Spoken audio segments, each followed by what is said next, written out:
And उसके लिए Prabhupada purport में लास्ट पैराग्राफ में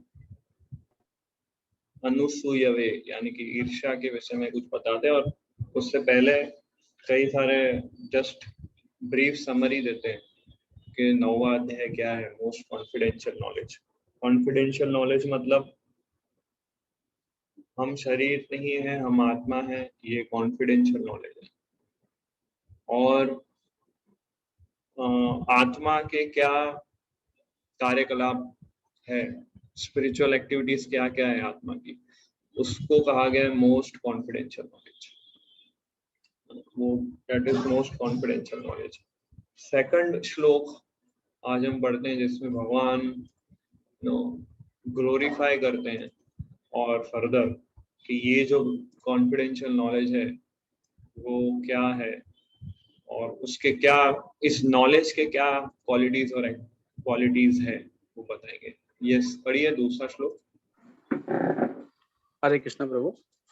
राजविद्या राजगुह्यम पवित्रमिद उत्तमम प्रत्यक्षवगम धर्म्यम सुसुखम कर्तुम अव्ययम। यह ज्ञान सब विद्याओं का राजा है जो समस्त रहस्यों में सर्वाधिक गोपनीय है। यह परम शुद्ध है और चूंकि यह आत्मा की प्रत्यक्ष अनुभूति कराने वाला है, अतः यह धर्म का सिद्धांत है। यह अविनाशी है और अत्यंत सुखपूर्वक संपन्न किया जाता है। तो राज विद्या राजगुह्यम पवित्रम उत्तमम प्रत्यक्षवागम्यम धर्म्यम सुसुखम और अव्ययम। सुसुखम करता हूँ अव्ययम। तो ये कुछ उस ज्ञान के क्वालिटीज बताते हैं कि ये सबसे पहला क्वालिटी भगवान बताते हैं कि राज विद्या। नौ इस अध्याय जो भी भगवान जो बताने जाएंगे उसको राज विद्या बोला गया है, मतलब king of all knowledge. King of all knowledge. इस संसार में जितना भी ज्ञान है उन सभी ज्ञानों का राजा ये भगवत गीता है। राज विद्या, कितने सारी फिलोसॉफीज है, कितनी सारी थीसिस है, कितना सारा नॉलेज है, बट उन सभी नॉलेज को आप इकट्ठा करो, उसका जो उन सभी के ज्ञान का जो राजा है उसको बोला गया है राज विद्या। फिर आगे क्या बोला है, राजगुह्यम। तो राजगुह्यम मतलब समस्त रहस्यों में सर्वाधिक गोपनीय है, यानी कि टॉप मोस्ट सीक्रेट नॉलेज है ये। कैसे टॉप मोस्ट सीक्रेट नॉलेज की, जैसे मैंने बताया कि आत्मा का जो ज्ञान है वो कॉन्फिडेंशियल है। हम सबको बताया हम शरीर नहीं है, हम आत्मा है, बट फिर भी लोग ये बात समझ नहीं पाते। हम उनको ये बोले अगर कि अगर आप ये समझ जाओगे हम शरीर नहीं है हम आत्मा है तो हमारी सारी समस्याएं समाप्त हो जाएगी। और ये बोलने पर वो एक्सेप्ट नहीं करते, वो स्वीकार नहीं कर पाते, वो समझ नहीं पाते अरे ऐसा कैसे है कि अगर हम ये समझ जाए हम शरीर नहीं आत्मा है तो हमारी समस्या समाप्त कैसे हो जाएगी। तो इसलिए इसको कॉन्फिडेंशियल बोला गया है। ओपन सीक्रेट मतलब सिंपल है, एक बच्चा भी समझ सकता है कि कैसे हम ये शरीर नहीं है हम आत्मा है। सिंपल लॉजिक और कॉमन सेंस से हम समझ सकते हैं। दूसरे अध्याय में हमने ऑलरेडी ये डिस्कस किया हुआ है, बट लोग इसको अप्रिशिएट नहीं कर पाते हैं, समझ नहीं पाते हैं, और इसलिए उन लोग के लिए कॉन्फिडेंस उन्होंने खुद ने कॉन्फिडेंशियल बना दिया लोगों ने एक्चुअली इसको नहीं समझ के। सो अभी वो आत्मा भगवान का अंश है और भगवान की सेवा करनी है, ये उससे भी ज्यादा कॉन्फिडेंशियल। पहला स्टेप कि हम शरीर नहीं हम आत्मा है और ये कॉन्फिडेंशियल है। उससे भी अधिक कॉन्फिडेंशियल क्या है कि वो आत्मा कृष्ण के दास है और कृष्ण की सेवा करना उसका परम धर्म है, और भगवान के धाम जाके भगवान के साथ अलग अलग रसों में भगवान की सेवा करनी, इसको बोलते हैं टॉप मोस्ट कॉन्फिडेंशियल नॉलेज। तो अभी मटेरियल एजुकेशन जो है वो केवल इस शरीर के प्लेटफॉर्म पर ही नॉलेज देती है, बट स्पिरिचुअल नॉलेज जो है वो आत्मा के लेवल पर नॉलेज देती है। इसलिए ये इसको कहा गया राज गुह्यम, टॉप मोस्ट कॉन्फिडेंशियल। गुह्यम मतलब कॉन्फिडेंशियल। तो और भगवान भी बोलते हैं ना, बहुत बहुत जन्मों के बाद जब कोई ज्ञानवान बन जाता है तब वो एक्सेप्ट कर पाता है कि वासुदेवम सर्वमिति, कि वासुदेव भगवान कृष्ण ही सब कुछ है। तो इसलिए इसको टॉप मोस्ट नॉलेज है और मोस्ट कॉन्फिडेंशियल नॉलेज। सो फिर थर्ड क्वालिटी इसमें बताते हैं भगवान, राज विद्या राजगुह्यम पवित्रम। पवित्रम मतलब प्योरीफाइंग, सबसे प्योरेस्ट। पवित्र मतलब जो ये ज्ञान को समझ जाता है वो पूरी तरह से शुद्ध हो जाता है, उसके सारी चिंताएं समाप्त हो जाती है, वो पापों से शुद्ध हो जाता है, उसके सारे पाप नष्ट हो जाते हैं।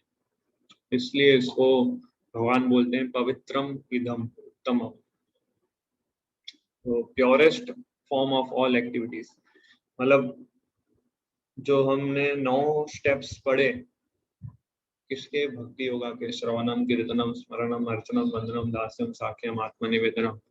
तो ये सारी एक्टिविटीज प्योरीफाइंग एक्टिविटीज है। क्यों प्योरीफाइंग एक्टिविटीज है? क्योंकि ये डायरेक्ट हमें कृष्णा के संपर्क में ला देती है, डायरेक्ट ही हमें कृष्णा के संपर्क में ला देती है। इसलिए ये मोस्ट प्योरीफाइंग एक्टिविटी है। और सारे, और उत्तमम मतलब ये पवित्रम इदम उत्तमम मतलब ट्रांसेंडेंटल, दिव्य ज्ञान। ये ज्ञान जो है दिव्य ज्ञान है, हमें 3 गुणों से ऊपर उठा देती है। उत्तम जैसे तमस मतलब तमोगुण, और उत्तम मतलब जो तमोगुण से ऊपर उठा है, उत्तम इसलिए नाम है। तमा मतलब तमोगुण और उत्तम मतलब जो सत्व रज तमो तीनों से ऊपर उठा है, इसलिए उसका नाम आता है उत्तम। इसलिए ये विद्या, राज विद्या जो है, भगवत गीता का जो ज्ञान है वो दिव्य है, व्यक्ति को 3 गुणों से ऊपर उठा देते हैं। फिर आगे क्या बताए, प्रत्यक्षवागमम। प्रत्यक्षवागमम मतलब इसको हम डायरेक्ट अनुभूति कर सकते हैं, डायरेक्टली हम इसको अनुभूति कर सकते हैं। कैसे डायरेक्टली अनुभूति कर सकते हैं? जैसे आप जब भक्ति करते हो और आप जब भक्तों का संग करते हो तो अपने आप आपको रियलाइज होता है कि ये प्रोसेस कितना अच्छा है, हमारी सारी चिंताएं समाप्त हो जाती है, हम डायरेक्टली रियलाइज कर पाते हैं। जब हम हरे कृष्णा मंत्र जप करते हैं हमें दिव्यानंद की अनुभूति होती है, हम धीरे धीरे शुद्ध होने लगते हैं, हमारी पुरानी बुरी आदतें धीरे धीरे छूटने लगती है, हमारा जीवन सत्व गुण में स्थित होने लगता है। तो ये डायरेक्ट परसेप्शन, डायरेक्ट एक्सपीरियंस हम कर सकते हैं। इसको संस्कृत में बोला गया है प्रत्यक्षवागमम।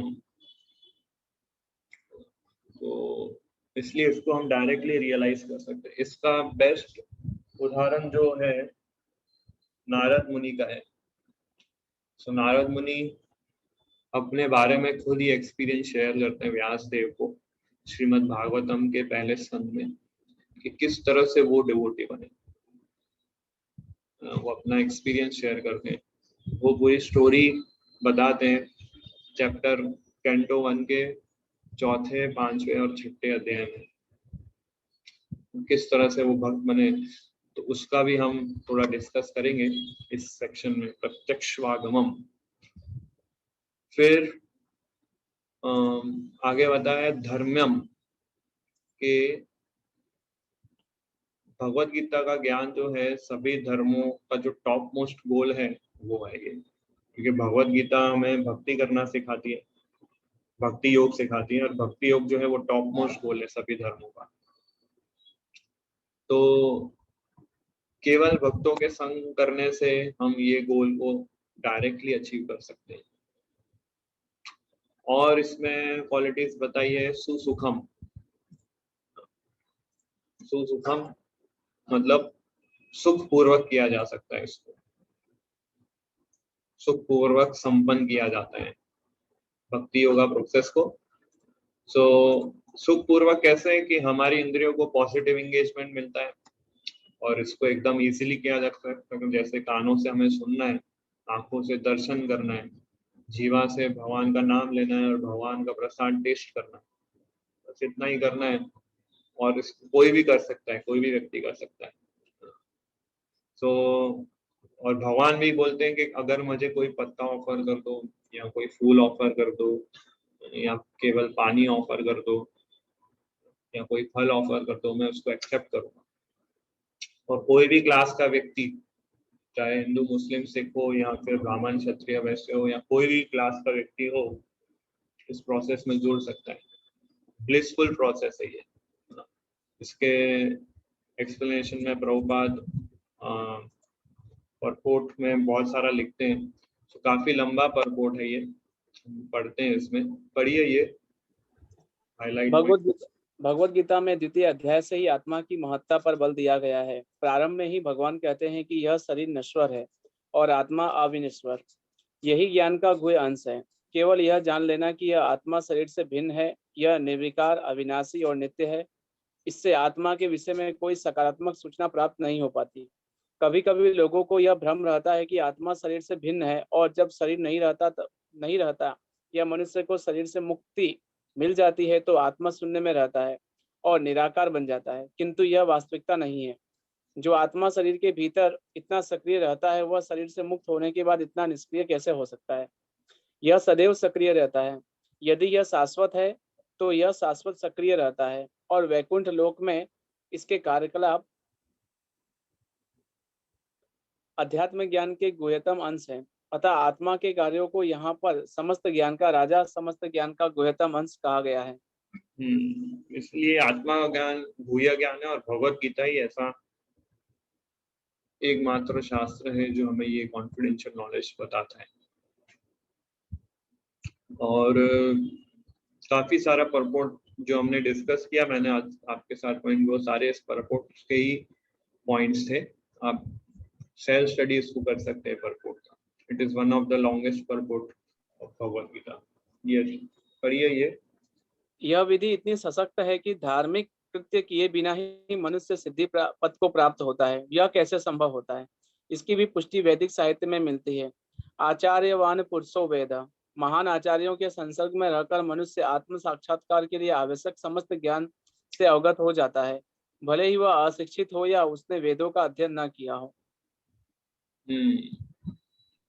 तो अगर केवल हम लोग किसी भक्त के गाइडेंस में या उनके एसोसिएशन में रहते हैं, भले हमने फिर शास्त्र कभी नहीं पढ़े हो या हम ज्ञानी व्यक्ति नहीं हो, तो भी हमें वो सारा ज्ञान प्राप्त हो जाता है जिससे हमें साक्षात्कार हो सके, ऐसा इसने बताया। केवल भक्तों के एसोसिएशन और गाइडेंस में रहने से उस व्यक्ति को डायरेक्ट वो सब नॉलेज मिल जाता है जिससे वो साक्षात्कार रियलाइजेशन कर सके सभी चीजों को। इसलिए बहुत पोटेंट नॉलेज है ये, बहुत पावरफुल नॉलेज है, बहुत प्योरीफाइंग नॉलेज है ये। सो भक्ति योगा अत्यंत सुसुखम होता है, ऐसा क्यों? पढ़िए ये पैराग्राफ, बहुत अच्छा लिखते हैं भगवान इसमें। भक्ति योग अत्यंत सुसुखम होता है, ऐसा क्यों? क्योंकि भक्ति में श्रवणम कीर्तनम विष्णु रहता है, जिससे मनुष्य भगवान की महिमा के कीर्तन को सुन सकता है या प्रामाणिक आचार्यों द्वारा दिए गए दिव्य ज्ञान के दार्शनिक भाषण सुन सकता है। मनुष्य केवल बैठे रहकर सीख सकता है, ईश्वर को अर्पित अच्छे स्वादिष्ट भोजन का उच्छिष्ट खा सकता है। प्रत्येक दशा में भक्ति सुखमय है। मनुष्य गरीबी की हालत में भी भक्ति कर सकता है। भगवान कहते हैं पत्रम पुष्पम फलम तोयम। वे भक्त से हर प्रकार की भेंट लेने को तैयार रहते हैं, चाहे पत्र हो, पुष्प हो, फल हो या थोड़ा सा जल। जो कुछ भी संसार के किसी भी कोने में उपलब्ध है हो या किसी व्यक्ति द्वारा उसकी सामाजिक स्थिति पर विचार किए बिना अर्पित किए जाने पर भगवान को वह स्वीकार है, यदि उसे प्रेम पूर्वक चढ़ाया जाए। इतिहास में ऐसे अनेक उदाहरण प्राप्त हैं। भगवान के चरण कमलों पर चढ़े तुलसी दल का आस्वादन करके सत कुमार जैसे मुनि महान भक्त बन गए। अतः भक्ति योग अति उत्तम है और इसे प्रसन्न मुद्रा में संपन्न किया जा सकता है। भगवान को तो वह प्रेम प्रिय है जिससे उन्हें वस्तुएं अर्पित की जाती है। तो भगवान जो है सिंपली हमारी भक्ति और भाव को स्वीकारते हैं और वो ये नहीं देखते कि किसने कितना ऑफरिंग किया, वो केवल अपने डिवोटीज के भावों को एक्सेप्ट करते हैं।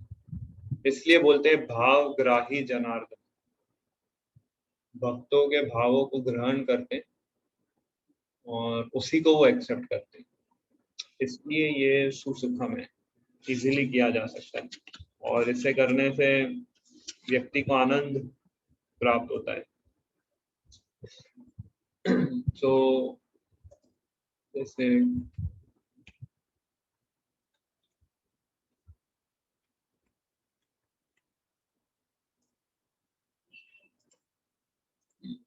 नारद मुनि भक्त कैसे बनते हैं, उस समय जैसे आपको वेरी ब्रीफ एक्सप्लेनेशन दे देता हूँ, जिसमें प्रत्यक्षवागम्यम, जो इसमें संस्कृत शब्द आता है, मतलब डायरेक्ट एक्सपीरियंस होता है जब व्यक्ति इस राज विद्या यानी कि भक्ति भगवत गीता के नॉलेज को एक्सेप्ट करता है, तो कैसे वो डिवोटी बनता है, नारद मुनि के एग्जांपल से हम सीखते हैं। तो नारद मुनि जैसे उनका पास्ट लाइफ वो शेयर करते हैं व्यास देव के साथ, और वो ऐसा बताते हैं कि पहले मैं स्वर्ग में गंधर्व था। गंधर्व मतलब एक म्यूजिशियन था, और एक सभा में मुझे इनवाइट किया था और वहां पे हरि कीर्तन करना था। तो सभी, मैं वहां सभा में गया और सभी ऋषि मुनिगण भी आए थे और वो लोग सब भगवान का गुणगान कर रहे थे, और मैं जो है अप्सराओं के साथ कुछ गीत गा रहा था। तो ये देखकर ऋषि मुनियों को डिस्टरबेंस फील हुआ और उन्होंने फिर मुझे श्राप दे दिया, और श्राप दे के बोला कि तुम जाओ पृथ्वी लोक में जन्म लो और किसी दासी पुत्र बनोगे। क्योंकि जहाँ भगवान का गुणगान हो रहा था वहां नारद मुनि उपवर्ण नाम के गंधर्व जो थे वहां पे वो अपने गीत गा रहे थे अप्सराओं के साथ। तो ये देख के उनको पनिशमेंट मिली। तो ये चित्र जो आप देख रहे हैं स्लाइड में, देख सकते हैं आपके किस तरह insignificant son of a maid servant, इस तरह से वो उनका जन्म होता है। और फिर वो अपनी, एक दिन क्या होता है कि उनके घर पे 4 भक्ति वेदांत आते हैं, मतलब 4 ऋषिस जो भक्त होते हैं वो आते हैं। तो चतुर्मास का समय होता है, तो 4 महीने संत लोग जो है कहीं ट्रैवल नहीं करते।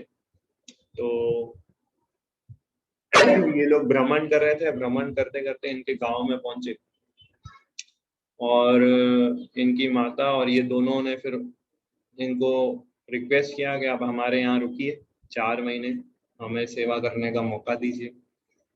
तो वो लोग यहाँ रुक गए। तो ये इनकी माता जो जो कार्य करती थी उस कार्य में उसका जो एक पुत्र थे नारद मुनि, वो उनको असिस्ट करते थे और हर चीज का उनका ध्यान रखती थी, उनको पर्सनल सर्विस करती थी।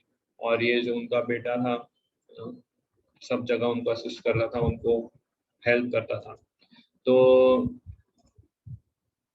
फिर जब भी ये 4 लोग 5 लोग मिलके कथा करते थे तो नारद मुनि भी उनको रिक्वेस्ट करते थे कि मैं आप लोग के साथ बैठ के सुन सकता हूँ कथा। तो उन्होंने कहा अगर तुम्हारे अंदर श्रद्धा है तो यस तुम सुनो, आओ हम क्या डिस्कस करते। तो नारद मुनि उनका एसोसिएशन लेते थे, उनके कथा सुनते थे और वो लोग क्या डिस्कस करते थे वो ऑब्जर्व करते थे, सुनते थे। और उनको जब भूख लगती थी तो उनको प्रसाद भी ऑफर करने जाते थे। और फिर नारद मुनि जो ये छोटे बालक थे उन्होंने उनसे परमिशन लिया कि मैं आपका ये उच्च ग्रहण कर सकता हूँ। उन्होंने अलाउ किया, ठीक है आप प्रसाद ले सकते हैं। तो उन्होंने जैसे ही उन्होंने प्रसाद लेना शुरू किया, भक्तों का एसोसिएशन लेना शुरू किया, तो उनके सारे जो पाप कर्म थे वो सब नष्ट होते गए और धीरे धीरे वो शुद्ध होने लगे। प्लस साथ साथ वो कृष्णा श्रवण भी कर रहे थे, कृष्ण कथा का भी श्रवण कर रहे थे, तो उसका भी उनको टेस्ट मिल रहा था। ठीक है, डिवोटीज की सर्विस की उन्होंने और डिवोटीज के एसोसिएशन में रह के उन्होंने भगवान के विषय में श्रवण किया। इस तरह से उनका ग्रेजुअली एडवांसमेंट, उन्हें पता नहीं था वो क्या कर रहे हैं, बट वो रेलिश कर रहे थे सुसुखम।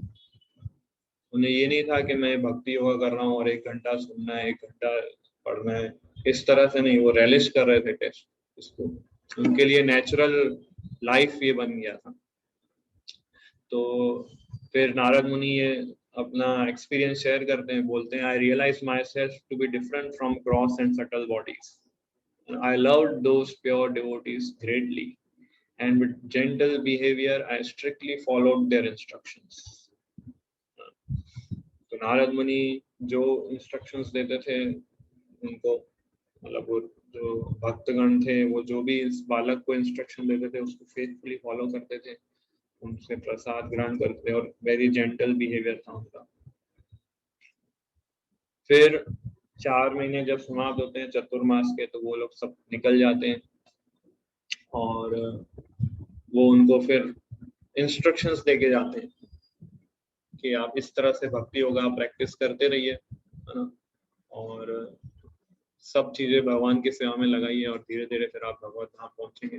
तो वो 2-4 लोग चले जाते हैं। फिर एक दिन क्या होता है कि ये जो बालक होता है, इसकी जो माता होती है वो गौशाला में दूध निकाल रही होती है, और दूध निकाल रही होती है तो उनको एक सांप डस लेता है और वहां पे उसकी माता की मृत्यु हो जाती है।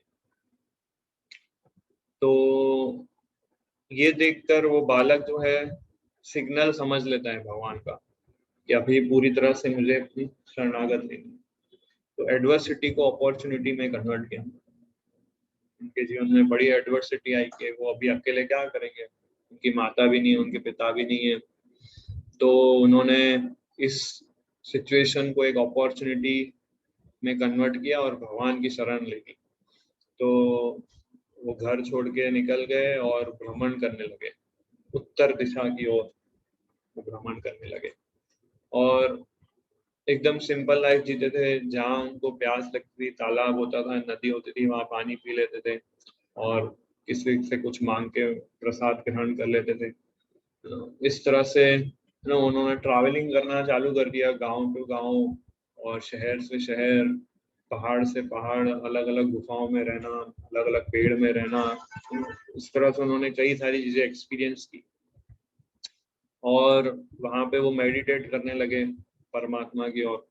और जैसे वो 4 ऋषियों ने उनको इंस्ट्रक्शंस दी थी, वो इंस्ट्रक्शंस को भी वो अच्छे से उसको फॉलो करने लगे और धीरे धीरे उनको रियलाइज हुआ कि हमारे हृदय में परमात्मा है, परमात्मा रियलाइजेशन हुआ उनको और भगवान का स्मरण उनका और स्ट्रांग होने लगा और थिक होने लगा, उनकी सारी इंद्रियां धीरे धीरे शुद्ध होने लगी और भगवान को वो रियलाइज करने लगे और धीरे उनके सारे पाप तो उस समय तुरंत नष्ट भी हो गए थे। तो फिर एक दिन ऐसे मेडिटेशन करते करते भगवान ने उनको अचानक दर्शन दिए और भगवान ने उनको ये कहते हैं, दर्शन देते हैं और तुरंत अदृश्य हो जाते हैं। एक्चुअली सीन ऐसा होता है। तो जब अदृश्य हो जाते हैं तो ये जो नारद मुनि होते हैं वो दुखी हो जाते हैं बहुत कि क्यों अचानक अदृश्य हो गए भगवान, और बहुत दुख करने लगे। तो भगवान ने ये देखा तो अदृश्य रूप में भगवान ने उनको कुछ इंस्ट्रक्शन दिए। क्या इंस्ट्रक्शन दिए इसमें बोलते हैं भगवान, O boy, you will not be able to see me again during this life time, because one who is not complete in service and freed from material contamination can hardly approach me। तो भगवान उनको ये बोलते हैं क्योंकि तुम अभी पूरी तरह से शुद्ध नहीं हुए हो और सेवा में परफेक्शन तुमने प्राप्त नहीं किया है, इसलिए इस जन्म में तुम फिर से मेरा ये दर्शन नहीं कर पाओगे। तो फिर दर्शन क्यों दिया भगवान ने उनको? क्योंकि ये कॉजलेस मर्सी थी भगवान की उनके ऊपर, अहेतु की कृपा थी। तो क्योंकि उन्होंने भक्तों की सेवा की थी पहले, वो सेवा का फल स्वरूप उनको भगवान का दर्शन मिला। और फिर आगे बताते हैं, भगवान बोलते हैं कि कैसे मुझे तुम प्राप्त कर सकते हो। As a special favour I have shown my self to you just to increase your desire to come to मी।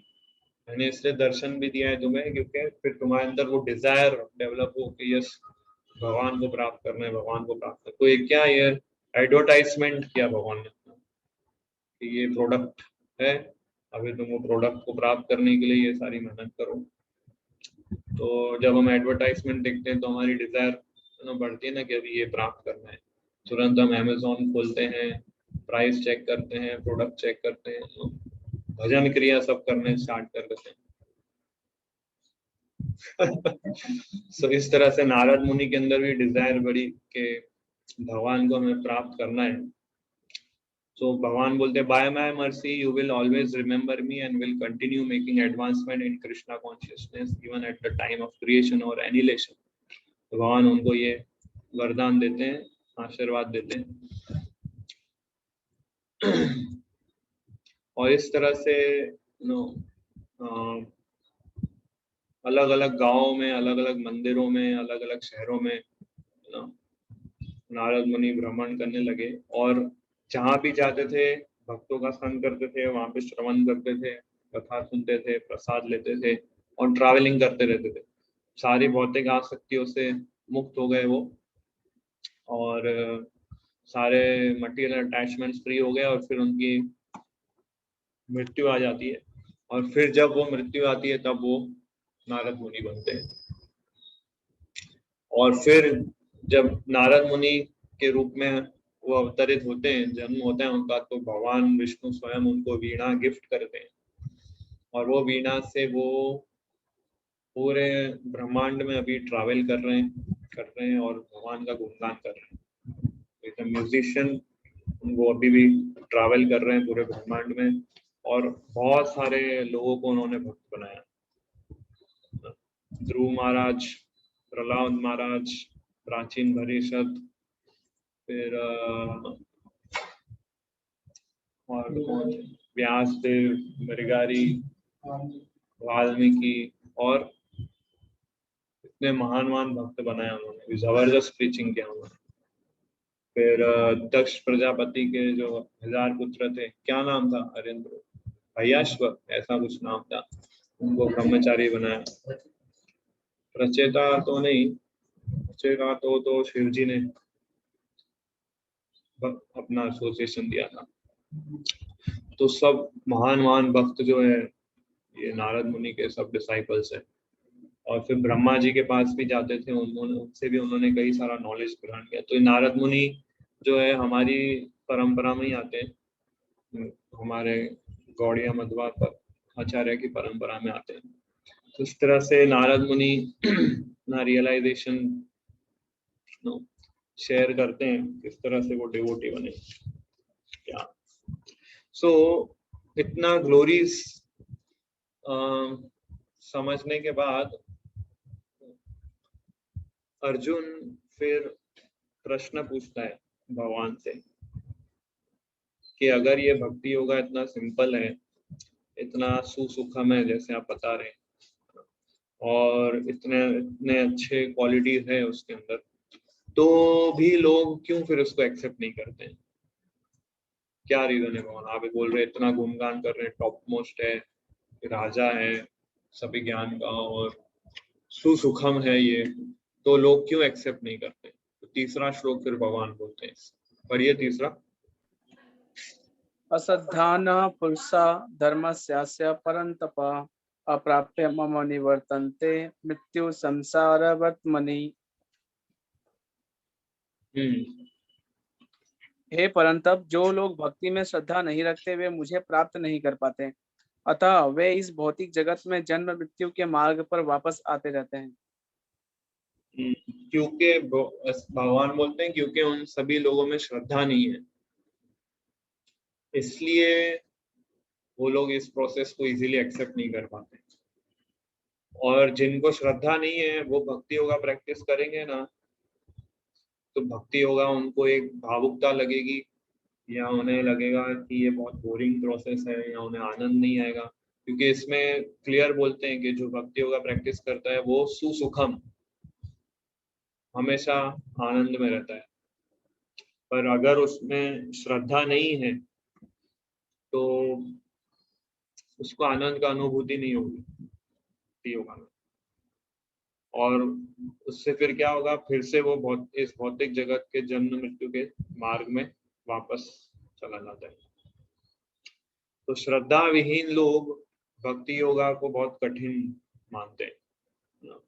ये श्लोक का तात्पर्य प्रभुपाद इसके लाइन में कहते हैं, जब तक प्रभुपाद इसी श्लोक के लेक्चर में बताते हैं कि जब तक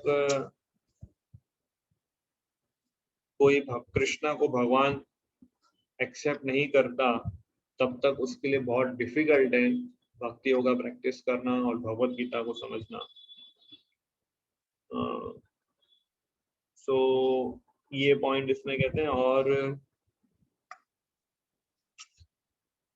जो भक्ति योगा प्रैक्टिस नहीं करता है वो जन्म मृत्यु के चक्कर में फिर से गिर जाता है। और ये जिनके हृदय में श्रद्धा नहीं है उनके लिए तो फिर से वो भगवान के धाम को प्राप्त नहीं करते, बल्कि मृत्यु संसार वर्तमानी, ऐसा इसमें लिखा है। मृत्यु संसार वर्तमानी मतलब ये संसार मृत्यु संसार है, उसमें फिर से वो गिर जाते हैं। परपुट में प्रभुपाद समझाते श्रद्धा के विषय में। फेथ किसको बोलते हैं? भक्ति योगा हम प्रैक्टिस करते हैं तो श्रद्धा का डेफिनेशन हमें पता होना चाहिए कि श्रद्धा किसको बोलते हैं। यस हो गई। श्रद्धा के किसको कहते हो बताना है प्रभु जी? बोलिए। यस प्रभु जी, जिसमें बिना लॉजिक के और बिना किसी तर्क के जो विश्वास होता है उसको श्रद्धा कहते हैं। ये तो कल जो आपने सेशन में सुना वो यस, तो वो संकल्प के लेवल का आंसर है। हमें हमारे डिवोटी के लेवल का आंसर पूछा वो तो ऑक्सफोर्ड का डेफिनेशन है। तो चेतना चैतामृत में भी श्रद्धा की डेफिनेशन आती है, उसमें क्या डेफिनेशन है वो जानना है। हमारे शास्त्रों में ये तो आपने ऑक्सफोर्ड की डिक्शनरी दी, डेफिनेशन दी के श्रद्धा मतलब without logic we accept the things, जिसका कोई लॉजिक नहीं है। सो चैतन्य चैतामृत में कहा है श्रद्धा मतलब, पढ़िए ये लाइन। श्रद्धा तो यह पूर्ण विश्वास है कि परमेश्वर श्री कृष्ण की ही सेवा द्वारा सारी सिद्धि प्राप्त की जा सकती है, यही वास्तविक श्रद्धा है। श्रद्धा का डेफिनेशन क्या है कि मैं अगर परमेश्वर श्री कृष्ण की सेवा करूंगा तो मेरे सारे काम हो जाएंगे, I will get all perfection, सारी सिद्धि प्राप्त हो जाएगी। ये है अगर हमारे हृदय में, तो हमारे लिए भक्ति होगा इजी है। नहीं तो हम पूरा अपना 100% दे नहीं पाएंगे भगवान को। हम सोचेंगे हम मुझे यहाँ भी कार्य करना है, इसको भी अचीव करना है, और ये भी मेहनत करनी है और भक्ति भी करनी है। ये क्या डिवाइडेड अटेंशन हो गया। श्रद्धा मतलब अनडिवाइडेड अटेंशन, केवल भगवान की सेवा करना, और भगवान की सेवा करने से सारे कार्य हो जाएंगे। जैसे आप प्राइम मिनिस्टर को टैक्स पे करते हैं, प्राइम मिनिस्टर आपको सब फैसिलिटीज और देता है। आप प्रिंसिपल को फीस देते हैं, वो आपको एजुकेशन प्रोवाइड करते हैं। आप जड़ में पानी देते हैं और वो जड़ से सब जगह पहुंचता है। उसी तरह भगवान की सेवा करते हैं, आपके सारे काम हो जाते हैं। ये सिंपल प्रिंसिपल है, इसको श्रद्धा बोलते हैं। जड़ में पानी डालना, रूट में पानी डालना, इसको श्रद्धा बोलते हैं। अगर हम पत्ते पौधों और फूल और इन सबको पानी देंगे अलग अलग से, तो वो पूरे पेड़ को नरिशमेंट नहीं मिलेगा। जड़ में पानी डालेंगे तो नरिशमेंट मिलेगा। प्रिंसिपल को फीस देंगे तो सभी बच्चों को एजुकेशन मिल जाएगा। गवर्नमेंट को टैक्स देंगे तो सबको फैसिलिटी मिल जाएगी। ऐसे ही भगवान कृष्ण की अगर हम सेवा करेंगे, सब जगह वो सेवा पहुंच जाएगी हमारी, क्योंकि कृष्णा वो कॉमन फैक्टर है जो सभी जीव उनसे कनेक्टेड है। तो फिर प्रभुपाद इसके अंदर बताते हैं कि 3 प्रकार के लोग होते हैं एज पर श्रद्धा। First class devotee, second class devotee, third class. तो श्रद्धा के आधार पर 3 कोटियों के भक्त हैं। तो तीसरा कोटि का भक्त क्या है, पढ़िए आगे इसमें। तीसरी कोटि के वे लोग आते हैं जो श्रद्धा विहीन है। यदि ऐसे लोग ऊपर ऊपर भक्ति में लगे भी रहें तो भी उन्हें सिद्ध अवस्था प्राप्त नहीं हो पाती।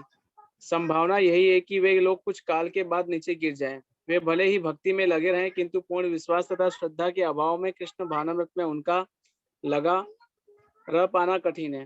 अपने प्रचार ये तीसरे कोटि के भक्त वो होते हैं जो ऊपर से भक्ति प्रैक्टिस करते हैं, उनके अंदर श्रद्धा नहीं है, उनके पास कोई नॉलेज नहीं है, इनके अंदर कुछ मोटिव्स होते हैं। जैसे फॉर एग्जांपल ये मंदिर जाएंगे, कुछ इच्छाएं होगी, इच्छा पूरी हो जाएगी तो मंदिर जाना बंद कर देंगे।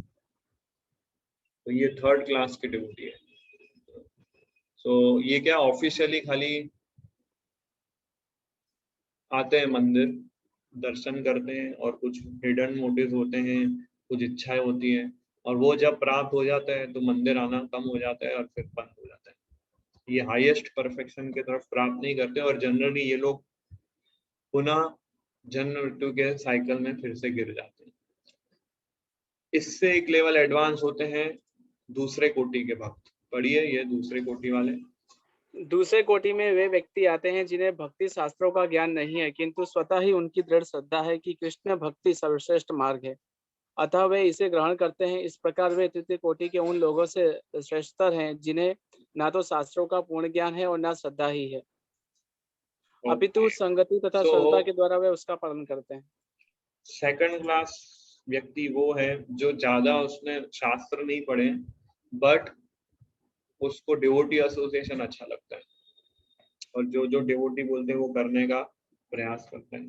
पर कोई इसको थर्ड क्लास डिवोटी का अगर ये संग में आ गया तो वहां पे उसके आर्ग्यूमेंट्स को वो आंसर नहीं दे पाया तो कंफ्यूज हो जाएगा और फिर से वापस चला जाएगा। और अगर इनको क्या अच्छे एसोसिएशन में रहे तो धीरे धीरे ये फर्स्ट क्लास तक भी पहुंच सकते हैं।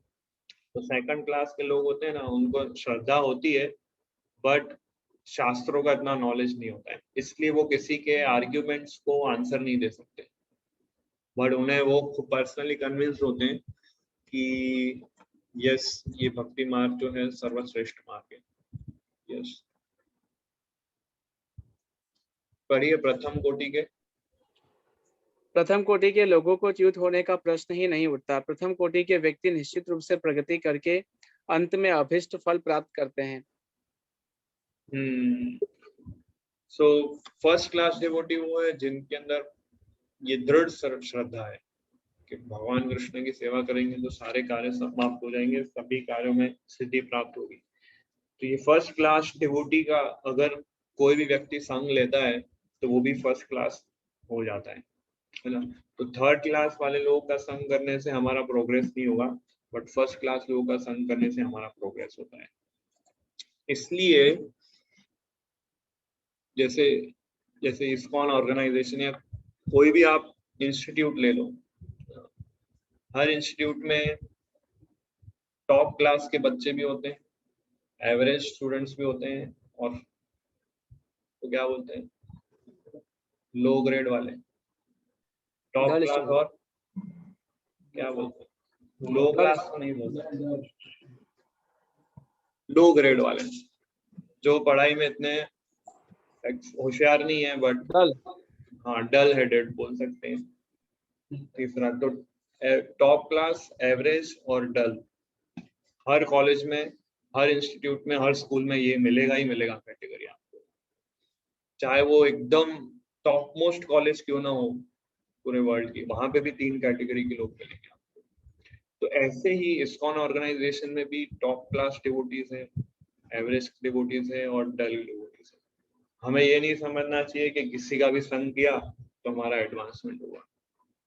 अगर आप आईआईटी और आईएम जैसे कॉलेज में जाओगे, वहां पे भी आप अगर आप ऐसे सोचोगे कि सभी बच्चे एकदम होशियार है, किसी के साथ भी रह के पढ़ो मैं फर्स्ट आ जाऊंगा, ऐसा नहीं है। वहां पे अगर हम ऐसा सोचें कि ये तो आईआईटी है, आईएम से है या फिर टॉप कॉलेज से है तो ये तो होशियार ही होगा, ऐसा जरूरी नहीं है। उसी तरह ऐसा हमें नहीं सोचना चाहिए कि भाई हम मंदिर जा रहे हैं, कोई भी भक्त मिला वो एडवांस डिवोटी हो और उसका संग करो, और ऐसा नहीं। इसलिए हमें हमेशा अपने इंटेलिजेंस से और शास्त्रों के अध्ययन से डिवोटीज का एसोसिएशन लेना चाहिए। कोई भी आपको मंदिर में आए, कोई भी आपको भक्त मिल गया और वो आपको गाइड करने लगा और आप उससे गाइडेंस लेने लगे, आप क्योंकि आपको तो नॉलेज है नहीं क्या कौन फर्स्ट क्लास है, कौन सेकंड क्लास है, कौन थर्ड क्लास है। बट हमें इतना अभी नॉलेज आ गया है कि 3 कैटेगरीज के लोग होते हैं और हमें हमेशा फर्स्ट कैटेगरी वाले लोगों के एसोसिएशन में रहना चाहिए, उससे हमारा एडवांसमेंट होगा। तो यही पॉइंट भगवान इसी श्लोक में बताते हैं कि श्रद्धा के ऊपर डिपेंड करता है कि उसके लिए ये भक्ति योगा प्रोसेस सुखम है कि नहीं।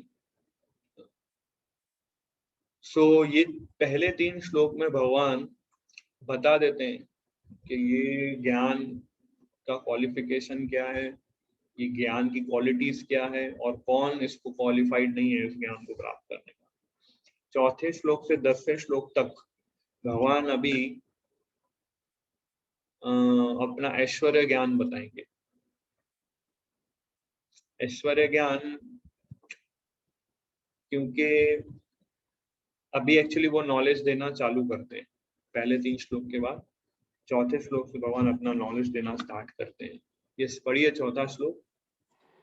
मया ततम इदम सर्वम जगत अव्यक्त मूर्तिना मत स्थानि सर्वभूतानि न चाहम तेस्य अवस्थिता। यह संपूर्ण जगत मेरे अव्यक्त रूप द्वारा व्याप्त है, समस्त जीव मुझ में है किंतु मैं उनमें नहीं हूँ। तो ये अभी से कुछ श्लोकास जो हैं थोड़े कंफ्यूजिंग रहेंगे। भगवान एक स्टेटमेंट बोलते हैं और दूसरे श्लोक में पूरा उल्टा ही उसका स्टेटमेंट बोलते हैं, तो अर्जुन के माइंड में भी कंफ्यूजन आता है, ऐसा कैसे बोल रहे हैं। जैसे इसमें बोल रहे हैं ये संपूर्ण जगत मेरे अव्यक्त रूप द्वारा व्याप्त है, मतलब by me this entire universe is pervaded, समस्त जीव मुझ में है किंतु मैं उनमें नहीं हूँ। ठीक है, ये श्लोक आपने पढ़ा। 5वां श्लोक पढ़िए, देखिए क्या बोलते हैं। पढ़िए 5वां श्लोक। न च मत स्थानि भूतानि पश्य मे योगम ऐश्वरम भूत भर्ण न च भूतस्थो ममात्मा भूत भावना। तथापि मेरे द्वारा उत्पन्न सारी वस्तुएं मुझ में स्थित नहीं रहती। जरा मेरे योग्य ऐश्वर्य को देखो। यद्यपि मैं समस्त जीवों का पालक हूँ और सर्वत्र व्याप्त हूँ, लेकिन मैं इस विराट अभिव्यक्ति का अंश नहीं हूँ, क्योंकि मैं सृष्टि का कारण स्वरूप हूँ। उधर बोलते हैं कि समस्त जीव मुझ में है, मैं उनमें नहीं हूँ।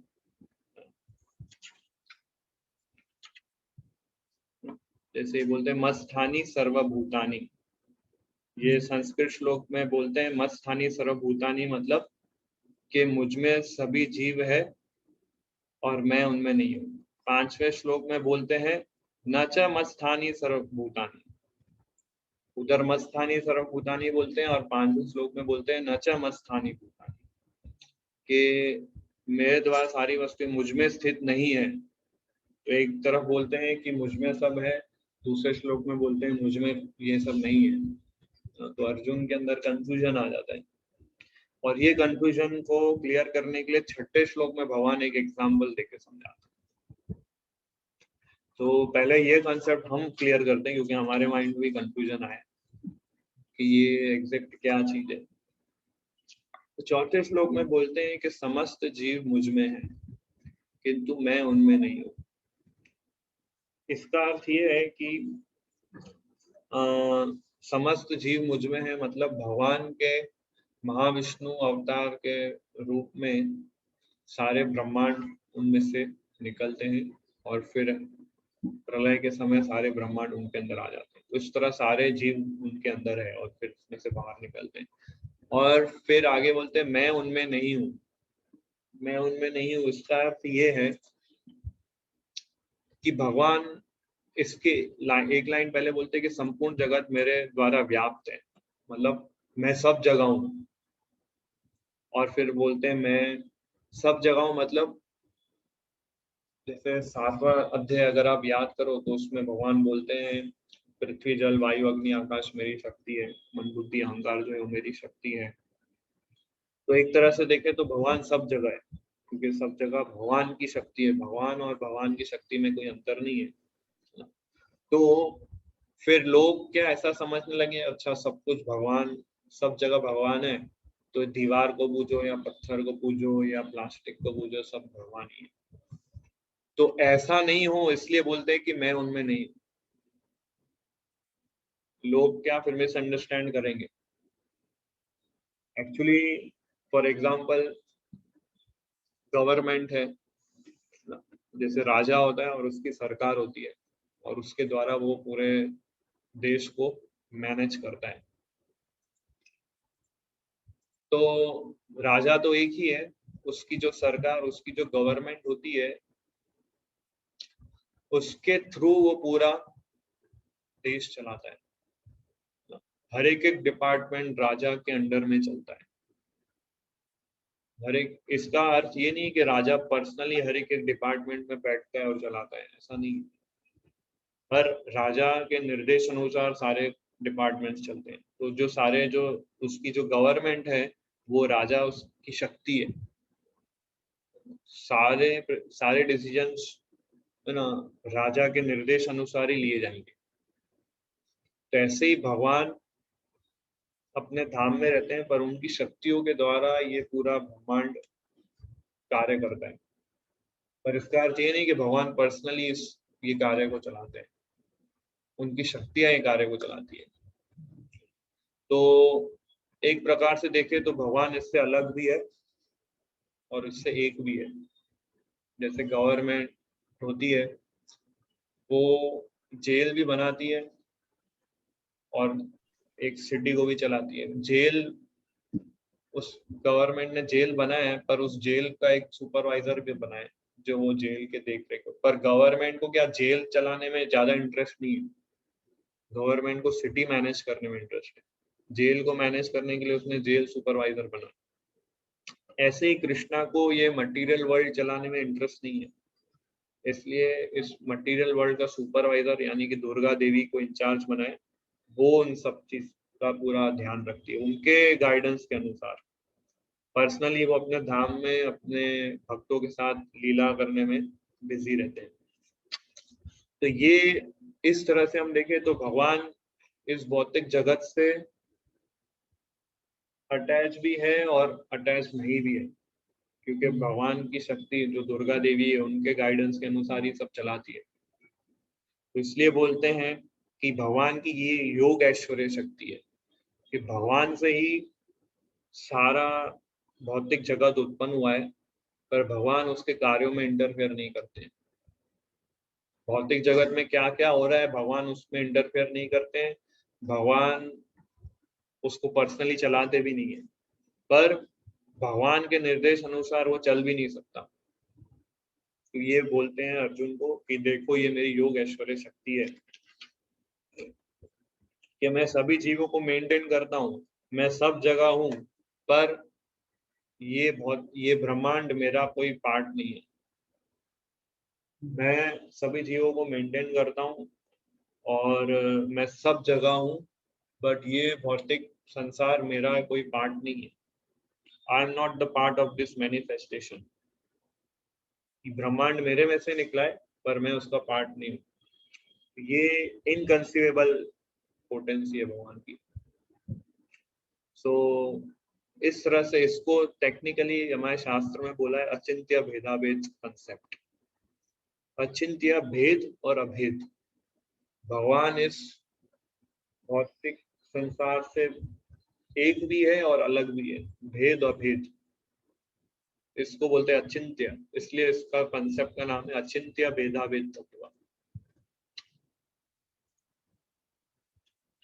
So, इसमें प्रभुपाद एग्जाम्पल यही समझाते हैं राजा वाला ही।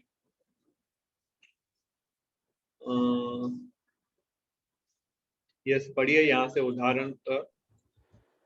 उदाहरण अर्थात राजा किसी सरकार का अध्यक्ष होता है और सरकार उसकी शक्ति का प्राकट्य होती है। विभिन्न सरकारी विभाग राजा की शक्ति के अतिरिक्त और कुछ नहीं होते और प्रत्येक विभाग राजा की क्षमता पर निर्भर रहता है। तो भी राजा से यह आशा नहीं की जाती कि वह प्रत्येक विभाग में स्वयं उपस्थित हो। यह एक मोटा सा उदाहरण दिया गया है।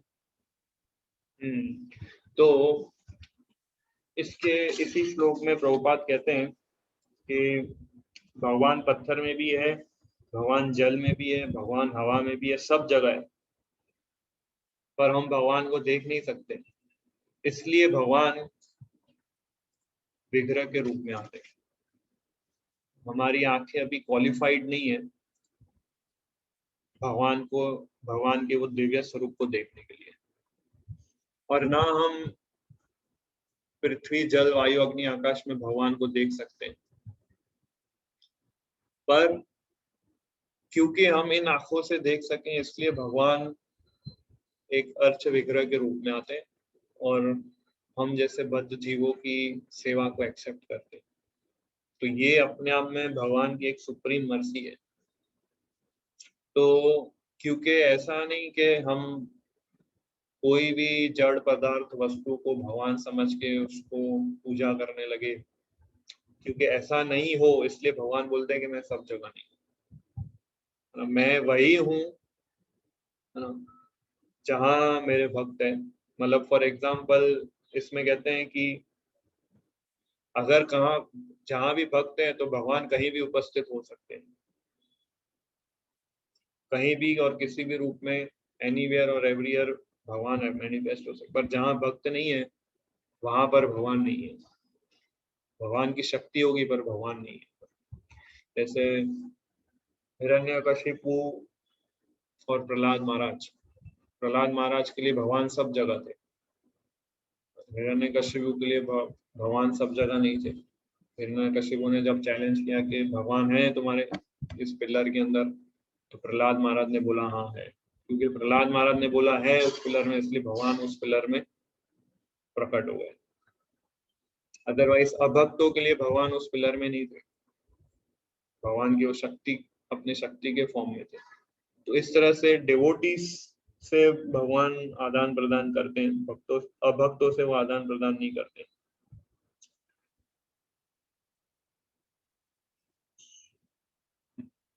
तो 5th श्लोक में पॉइंट आता है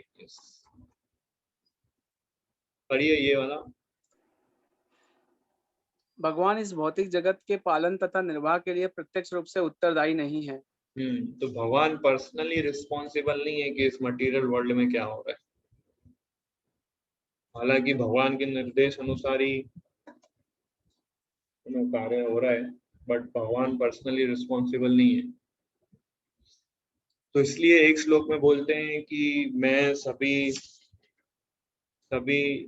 जीव मुझ में है पर मैं सभी जीवों में नहीं। और दूसरे श्लोक में बोलते हैं कि इसका पूरा उल्टा स्टेटमेंट बोलते हैं। तो ये दो चीजें हैं। और 6th श्लोक में इस कंफ्यूजन को क्लियर करने के लिए भगवान एक उदाहरण देते हैं अर्जुन को। बोलते हैं कि जैसे स्काई होता है, आकाश जो है वो सबसे बड़ा क्रिएशन है इस मटेरियल वर्ल्ड का, सबसे बड़ा क्रिएशन आकाश। और ये आकाश के अंदर हवाएं बहती है। तो आकाश के अंदर सारी हवाएं बहती है, बट वो हवाएं कहीं इधर भी जा सकती है, उधर भी जा सकती है, कहीं भी जा सकती है, पर आकाश की बाउंड्री को क्रॉस नहीं कर सकती। ऐसे ये मटेरियल वर्ल्ड भगवान ने बनाया है, और भगवान ने सभी जीवों को यहाँ पे इंडिपेंडेंस दे दी है, और वो अपनी इंडिपेंडेंस के आधार पर कुछ भी कर सकते हैं, बट एक लिमिट तक। आकाश वो एक लिमिट है, लिमिट को वो क्रॉस नहीं कर सकते। तो इस तरह से भगवान इस वर्ल्ड से कनेक्टेड भी है और कनेक्टेड नहीं भी है। अचिंत्य भेद अभेद। पढ़िए 6वां श्लोक। यथा आकाश स्थितो नित्यम वायु सर्वत्र गो महान तथा सर्वाणि भूतानि मत्स्थानित्य उपधारय। जिस प्रकार सर्वत्र प्रभावान प्रबल वायु सदैव आकाश में स्थित रहती है, उसी प्रकार समस्त उत्पन्न प्राणियों को मुझ में स्थित जानो।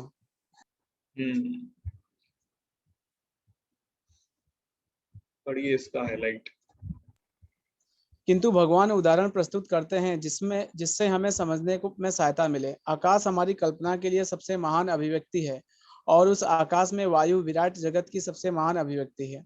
वायु की गति से प्रत्येक वस्तु की गति प्रभावित होती है, किंतु वायु महान होते हुए भी आकाश के अंतर्गत ही स्थित रहता है, वह आकाश से परे नहीं होता। जैसा कि हम लोग प्रायः कहते हैं, उनकी इच्छा के बिना एक पत्ता भी नहीं हिलता, इस प्रकार प्रत्येक वस्तु उनकी इच्छा के अधीन गतिशील है। उनकी ही इच्छा से सारी वस्तुएं उत्पन्न होती है, उनका पालन होता है और उनका संहार होता है। इतने पर भी वे प्रत्येक वस्तु से उसी तरह पृथक रहते हैं जिस प्रकार वायु के कार्यों से आकाश रहता है।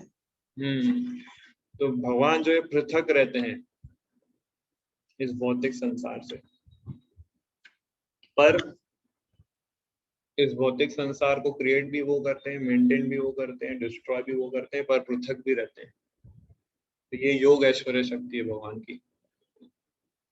तो इस प्रकार किस तरह से वो इस भौतिक संसार को मेंटेन करते हैं 4, 5वें और 6ठे श्लोक में बताते हैं। भगवान डिटैच भी है, और इसको एक एक और उदाहरण से समझ सकते हैं।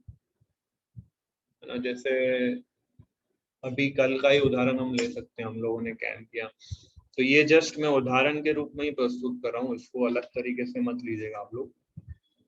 तो आपको क्या थोड़ा अच्छे से ये पॉइंट को समझ में आएगा। तो कल हम लोगों ने यहाँ पर एक कैंप किया था, लड़कों को सब बुलाया था, और समहाउ यहाँ पे ऑथोरिटीज द्वारा मुझे ये सर्विस दी है कि आपको इधर यूथ मीटिंग पूरा संभालना है। ठीक है, तो एज पर इंस्ट्रक्शन जितने भी युवा प्रचार के जो भी कार्य है सब मेरे निर्देश अनुसार चल रही है। बट कल जो कैंप हुआ था, मैं हार्डली 1 या 2 बार आया था हॉल में और आके चला गया। तो भगवान कुछ इस तरह से कार्य करते हैं मटेरियल वर्ल्ड के साथ कि उनके डायरेक्शन अनुसार ही मटेरियल वर्ल्ड चलता है, पर वो उससे अलूफ रहते हैं। उनकी शक्तियां जो है सब कार्य करती। जैसे हमारे सब वॉलंटियर्स थे, वही सब। ऐसा तो नहीं था कि मैं किचन में भी था, मैं हॉल में भी था और मैं प्लेट भी धो रहा था, ऐसा तो नहीं कर रहा था। मैं तो अपने रूम पर ही बैठा था। बट इस तरह से मतलब भगवान अलूफ भी है और भौतिक संसार को चला भी रहे हैं। तो इसको ये कंसेप्ट एक्चुअली अर्जुन को बता रहे हैं। मतलब मुझे पता भी नहीं था कि अगला शेड्यूल क्या है, इसके बाद क्या आएगा, वो भी मुझे जानकारी नहीं थी। और ना मेरे को प्रसाद के मेनू की भी जानकारी थी कि क्या क्या एग्जैक्ट बनने वाला है। बट फिर भी कार्य चल रहे थे और चीजें हो रही थी। बट कुछ चेंज लाना हो तो मेरी परमिशन के बिना चेंज नहीं हो सकता, इस तरह से। तो भगवान की माया शक्ति इस तरह से भगवान से कोऑर्डिनेट करती है। पूरा वो भगवान के आदेश अनुसार ही इस मटेरियल वर्ल्ड को चलाएगी। पर जब क्रिएशन, डिस्ट्रक्शन, मेंटेनेंस करना हो तो भगवान का जो माया महाविष्णु स्वरूप है उसके थ्रू वो करते हैं, और पर्सनली भगवान अपने धाम में भी रहते हैं और भक्तों के साथ लीला भी करते हैं, आदान प्रदान करते हैं। मोस्टली वही कार्य ही करते हैं, बट उनकी अलग अलग शक्तियां इस मटेरियल वर्ल्ड को चलाती है और मेंटेन करती है। यस, तो आगे हम नेक्स्ट टाइम कंटिन्यू करेंगे 7वें श्लोक से। तो किसी का कोई प्रश्न हो तो पूछ सकते हैं।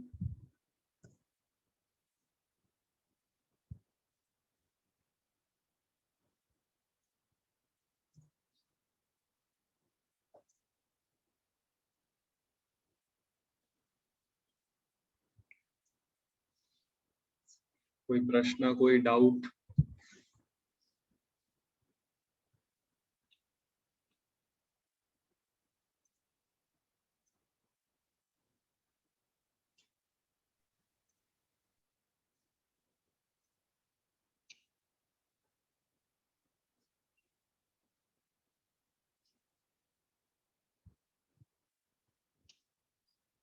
ओके, तो हम एंड करते हैं यहाँ पर।